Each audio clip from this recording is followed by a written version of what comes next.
দিলীপ ঘোষকে কিন্তু আমরা বারংবারই দেখেছি তিনি প্রাতঃভ্রমণ করতে বেশ ভালোই বাসেন এবং প্রাতঃভ্রমণে করতে গিয়ে তিনি কিন্তু বারংবারই সাংবাদিকদের মুখোমুখি হন এবং সেখানে গিয়ে কিছু না কিছু বিতর্কিত মন্তব্য তিনি করেই বসেন। শেষ কয়েকদিন আমরা তার কিছু বিতর্কমূলক কথা নিয়ে তাকে বারংবারই শিরোনামে উঠে আসতে দেখেছি। ঠিক সেরকমই তিনি কিন্তু আবারও বিতর্কিত কিছু কথা বলে বসলেন। কি বললেন?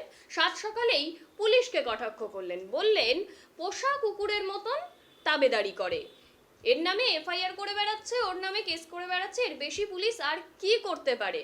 হ্যাঁ, এমনভাবেই কিন্তু তিনি পুলিশকে আবারও কটাক্ষ করলেন। এর আগেও শোনা গিয়েছিল তার মুখেই যে তিনি কোনো এক জায়গার ওসিকে সেখানে তার গাড়ি থেকে বার করে মারার কথা বলেছেন, জামা কাপড় খুলে নেওয়ার কথাও বলেছেন। সাথে সাথে পুলিশ আর কি করবে, তাবেদারি করবে পোষা কুকুরের মতো, এর বিরুদ্ধে এফআইআর, ওর বিরুদ্ধে কেস, এর বেশি কিছু করতে পারবে না। এতদিন পুলিশকে নাকের ডগা দিয়ে টাকা এবং মহিলা নিয়ে পার্টি অফিসে শাসক দলের নেতা নেতৃত্বদের দেখা গিয়েছিল ফুর্তি করতে। তখন পুলিশ কি করেছে, তিনি আরো কি বললেন শুনে নিন।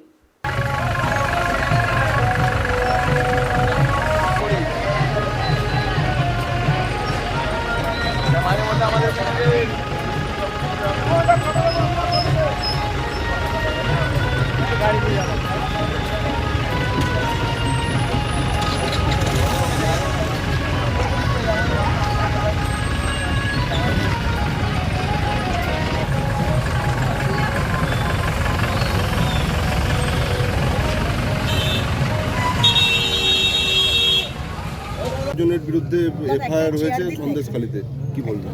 কি জানো ওই যে ওই ভিডিও কাণ্ডে। আচ্ছা, পুলিশ আর কি করবে? ওই তাবেদারি করবে পোষা কুকুরের মতো। এর বিরুদ্ধে এফআইআর, ওর বিরুদ্ধে কেস, এর বেশি কিছু করতে পারে না।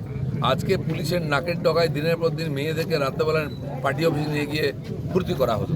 পুলিশ কেন করেনি? পুলিশ তাদের চামচা বেলচা করতো, শাহজাহানের জুতো বয়ে নিয়ে যেত। দিলীপ ঘোষকে শেখাতে হবে না। আমি গেছি ওখানে, তার বুকে দাঁড়িয়ে বলে এসেছি আয় কত মায়ের দুধ খেয়েছি, আর কেউ ঢুকতে পারেনি। কেন কী চলতো আমরা জানতাম, সেটা এক্সপোজ হয়েছে। এদের দম নেই শাহজাহানরা তার চামচাদের গায়ে হাত দেয়। যেমন এখানে দুর্গাপুরে, বর্ধমানেতে এখনও কিছু দাগি আসামি, ক্রিমিনাল, তারা টিএমসির নেতা, তাদের মধ্যে ক্রিমিনাল কেস আছে, তারা জামিন নেয়নি, তাদের গায়ে পুলিশ হাত দেয় না, আর আমাদের রেলি আটকাতে আসে। ওরা বলছে পুরোটাই বিজেপির সাজানো ঘটনা, সেই জন্যই কিন্তু এই তারা সাজানো, সে তো সময় বলবে। দেখা যাচ্ছে না, চুরি হয়নি, চাকরি চুরি হয়নি, মমতা ব্যানার্জিও বলছে। আজ কোর্ট কি বলছে? সন্দেশখালীতে কিছু হয়নি বলেছিলেন। হাজার হাজার মহিলা আজকে দাঁড়িয়ে রাস্তায় জুতো চপ্পল নিয়ে তাড়া করছে নেতাদের। সেই দিনটা আসছে, আর ব্যাপক হবে, সারা জায়গায় ছড়িয়ে যাবে ভোটের পরে। গঙ্গাধর কয়ালও রক্ষা কবচ চেয়েছে হাইকোর্টে। ঠিক আছে, কোর্টে যে কেউ যেতে পারে, চলুন।